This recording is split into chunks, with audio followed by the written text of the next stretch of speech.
Hello everyone, সবাই কেমন আছেন? তো আজকে আমরা একটা জিনিস শিখবো যে ওয়ার্ডপ্রেসে কি করে temporary log in shed up করা যায়। অর্থাৎ আমাদের অনেক সময় দেখা যায় যে ছোট্ট একটা কাজ করানো প্রয়োজন কাউকে দিয়ে, তো তাকে আমরা ওয়ার্ডপ্রেস লগ ইনটা শেয়ার করি। তো যেটা হয় যে আমরা পরে পাসওয়ার্ডটা চেঞ্জ করে দেই, তাকে ইউজার নেম পাসওয়ার্ড এগুলো সব কিছু আমাকে দিতে হয়, তাই না? সো এই জিনিসটা অনেকেই রিস্কি মনে করে, অনেকে দিতে চায় না।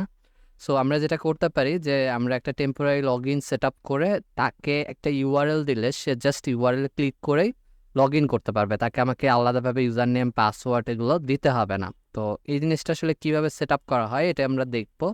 তো এটার জন্য একটা প্লাগ ইন আছে, temporary log in without password, এরকম একটা প্লাগ ইন আছে। তো চলুন আমরা দেখে নেই। তো আমি আমার যে কোনো একটা একটা ডোমেইন ইউজ করি।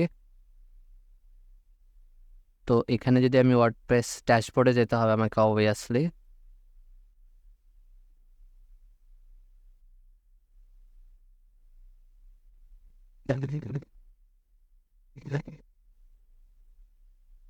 ওকে, this is my dashboard. So আমাদের যেটা করতে হবে, আমরা এখানে এই ড্যাশবোর্ডে যেন যে কেউ লগ ইন করতে পারে এরকম একটা ইউআরএল আমরা সেট আপ করবো। সো কিভাবে?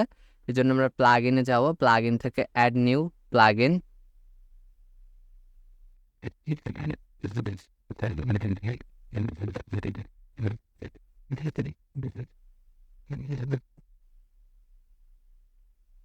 অ্যাড নিউ প্লাগইন থেকে আমরা এই প্লাগইনটা সার্চ করব, temporary log in without password. এই নামটা ধরে যদি আমরা লিখে সার্চ করি, আমি প্লাগইনের ইউআরএলটাও আপনাদের দিয়ে দিব,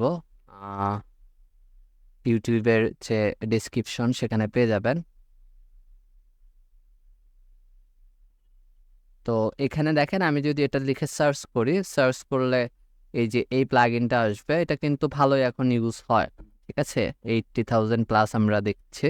তো এই প্লাগইনটা আমরা ইনস্টল করব এবং এটা সেট আপ করা খুবই সহজ।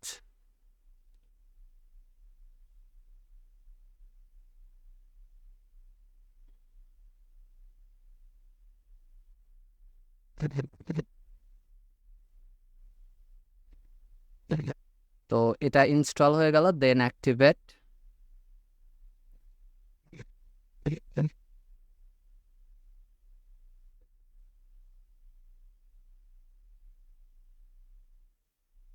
অ্যাক্টিভেটের পর এটা আপনাকে এই প্লাগইনের অপশনটা আপনারা যেখানে পাবেন সেটা হচ্ছে ইউজার্স থেকে অপশনটা পাবেন, ইউজার্সের আন্ডারে টেম্পোরারি লগইনস নামে। এখানে আসবেন এবং এখানে এসে ক্রিয়েট নিউ, মানে আপনি একটা লগ ইন তৈরি করবেন। সো ক্রিয়েট নিউ এ ক্লিক করবেন এবং এখানে আপনার ইউজারের ইমেইল, আপনার ইউজারের নাম, ইউজারের লাস্ট নেম, তার রোলটা কি হবে, অ্যাডমিনিস্ট্রেটর দিলে অ্যাডমিনিস্ট্রেটর, এবং এটা কোথায় নিয়ে যাবে লগ ইন করলে, ড্যাশবোর্ডে কি না নাকি তার মানে ওয়েবসাইটের হোম পেজ, এটা আপনি এখান থেকে সিলেক্ট করে দিতে পারবেন। এক্সপায়ারি, অর্থাৎ এই লগ ইনটা কতক্ষণ কাজ করবে, লাইক আপনি 1 আওয়ারের জন্য দিতে চান, 1 আওয়ার লিখলে এটা 1 আওয়ার তার কাজ করবে, 1 আওয়ার পরে কিন্তু আর তার এটা কাজ করবে না। তো এটা দিয়ে আপনি যদি সাবমিটে ক্লিক করেন তাহলে দেখবেন ইউজারের এই লগ ইন একটা ইউআরএল তৈরি হয়ে গেছে। এই ইউআরএলটা এখন সে যেখানে ইউজ করবে, আপনি যদি তাকে যদি দিয়ে দেন, হোয়াটসঅ্যাপ হোক, ফেসবুক হোক বা যেখানে হোক, ইউআরএলটা আপনি দিয়ে দিলে ইউআরএল এ ক্লিক করলেই সে লগ ইন করতে পারবে। কিভাবে দেখেন, আমি যদি একটু আমার ইনকগনিটোতে লগ ইন করে দেখাই, যে ইউআরএলটা আমি ক্লিক করলাম, ইউআরএলটা ক্লিক করার পর এটা কিন্তু এই যে আমাকে ড্যাশবোর্ডে কিন্তু নিয়ে চলে আসছে। তো বুঝতেই পারছেন এই যে টেম্পোরারি অ্যাক্সেস, এটা খুবই সহজ। আর এখানে দেখেন আমার লগ ইন কয়বার সে করেছে এটাও কিন্তু আমি দেখতে পারবো। এই যে একটা লগ ইন হয়েছে এবং কত মিনিট আসলে এখন রিমেইনিং আছে, এই জিনিসগুলো এখান থেকে চেক করা যায়। আবার আপনি যদি রিভোক করে দিতে চান, যে এটা ক্যান্সেল করে দিবেন, এটাও এখান থেকে করতে পারবেন। আর একই সাথে একটা জিনিস অবশ্যই মনে রাখবেন, এটা কিন্তু একটা ইউজার ক্রিয়েট করে দেয়। সো আপনার যদি মনে হয় আমি ইউজারটা ডিলিট করে দিতে চাই, তো এখানে এসে ইউজারটা আপনি ডিলিটও করে দিতে পারবেন। সো এই প্লাগইনটা অনেক কাজের, দেখা যায় আমাদের যখন টেম্পোরারি লগ ইন অ্যাক্সেস দিতে চাই এটার জন্য বেশ কাজের।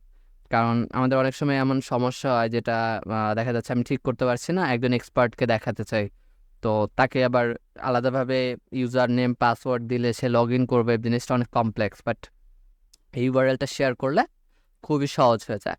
তো এটা এটা ইউজ করতে পারেন আপনার প্রয়োজনীয় কাজে, লাইক আপনি যখন কারো কাছ থেকে অ্যাসিস্ট চান, যে আমার এটা প্রবলেম হচ্ছে, তখন কুইক তাকে এই ইউআরএলটা দিতে পারে। সো আই হোপ যে এটা আপনাদের হেল্প করবে। Thank you.